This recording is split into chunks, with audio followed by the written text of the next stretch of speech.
Bharatiya Janata party, क्योंकि उनकी सरकार है तो स्वाभाविक है ये बजट को अच्छा बताएगी, लेकिन उन्हें देखना चाहिए इस राजधानी के आसपास और पूरे देश के किसान धरने पर हैं या कहीं ना कहीं इस धरने से जुड़े हुए किसान हैं। आखिरकार इस बजट ने उन तमाम किसानों के लिए क्या दिया है जो बैठ करके एमएसपी मांग रहे हैं, और वही भारतीय जनता पार्टी जो हमेशा ये कहते रही कि हम आय दोगुनी करेंगे। क्या इस बजट के माध्यम से किसानों की आय दोगुनी हो रही है?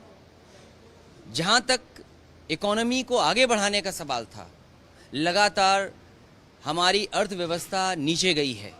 जब से नोटबंदी हुई अर्थव्यवस्था को धक्का लगा, उससे ज़्यादा धक्का लगा जीएसटी को लागू करने से। बाद में कोविड आ गया।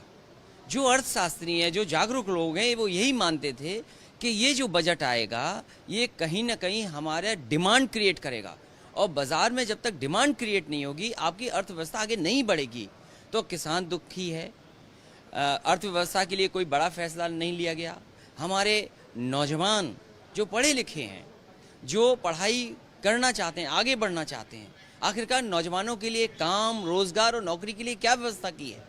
क्या रोजगार मिल जाएगा? ये तमाम जो बड़े बड़े वादे किए गए हैं उन्हीं प्रदेशों में किए गए हैं जिन प्रदेशों में चुनाव है। ये बजट निराशाजनक बजट है, दिशाहीन बजट है। और दिशाहीन मैं इसलिए बोल रहा हूँ कि भारतीय जनता पार्टी एक समय पर कहती नहीं थक रही थी कि उन्हें अर्थव्यवस्था $5 ट्रिलियन की बनानी है। क्या इस बजट से हम कहीं भी $5 ट्रिलियन इकोनॉमी के आसपास भी पहुंच रहे हों? और फिर जब हम बजट का देखते हैं, उत्तर प्रदेश में सबसे ज़्यादा एक्सप्रेसवे बन रहे हैं। वहाँ के मुख्यमंत्री लगातार ये कोशिश कर रहे हैं कि देश में सबसे ज़्यादा एक्सप्रेसवे बने। तमाम एक्सप्रेसवे जो प्रधानमंत्री जी ने शिलान्यास किए हैं, क्या समय से पूरे हो जाएंगे? क्या उस क्वालिटी से बनेंगे जिस क्वालिटी से आगरा लखनऊ एक्सप्रेसवे बना था? तो एक्सप्रेसवे नहीं बन रहे हैं। बुंदेलखंड एक्सप्रेसवे बनना था, वो नहीं बन रहा है।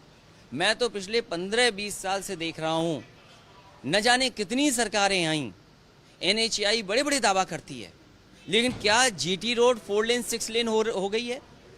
मैं स्पेसिफिक कहता हूँ, शाहजहाँपुर में एक ब्रिज है रोजा के पास, पिछले 15 साल से एनएचएआई बना रही है। क्या वो ब्रिज बन गया? आजमगढ़ में जो एनएचएआई की सड़क है, दावा तो ये करते हैं कि हम हवाई जहाज उतार देंगे, हम हवाई जहाज उतारने वाली सड़क बनाएंगे। लेकिन देखिए आजमगढ़ की सड़क जो एनएचएआई ने बनाई है, अगर उस पर चल लें तो शायद आपके पेट में दर्द हो जाएगा। तो जो लोग सपना दिखाते थे $5 ट्रिलियन इकोनॉमी का, उन्होंने किसान को निराश किया है। उद्योग जगत को बहुत बड़ा लाभ नहीं दिखाई दे रहा होगा। नौजवान को नौकरी रोजगार नहीं है। इस बजट ने हमारे गरीबों किसानों को धोखा दिया है। किसान लगातार प्रदर्शन कर रहे हैं और उनकी मांग एक ही चीज है कि जो 3 कानून है उनको वापस लिए जाएं। ये बजट से तो सवाल में कुछ कौन? समाजवादी पार्टी का पूरा समर्थन है किसानों को, और ये तीनों बिल वापस होने चाहिए, क्योंकि जो इंफ्रास्ट्रक्चर समाजवादी सरकार में बन रहा था, बड़ी बड़ी मंडियाँ, एक्सप्रेसवे के किनारे मंडियाँ, या किसान बाजार, या किसान को क्या सुविधाएं दे सकते हैं, उस तरह के रास्ता अपनाया था, लेकिन वो सब का सब रुक गया। आखिरकार वो मंडियां क्यों रोक दी गई? वो कौन से स्थान हैं जहां पर किसान को अपनी फसल का पैदावार मिलेगी?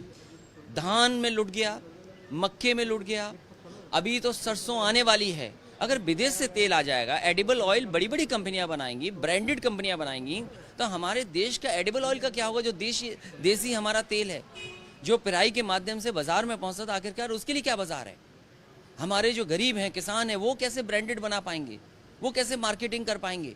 एक गरीब किसान थोड़ी मार्केट कर पाएगा। उसके लिए क्या इंफ्रास्ट्रक्चर है?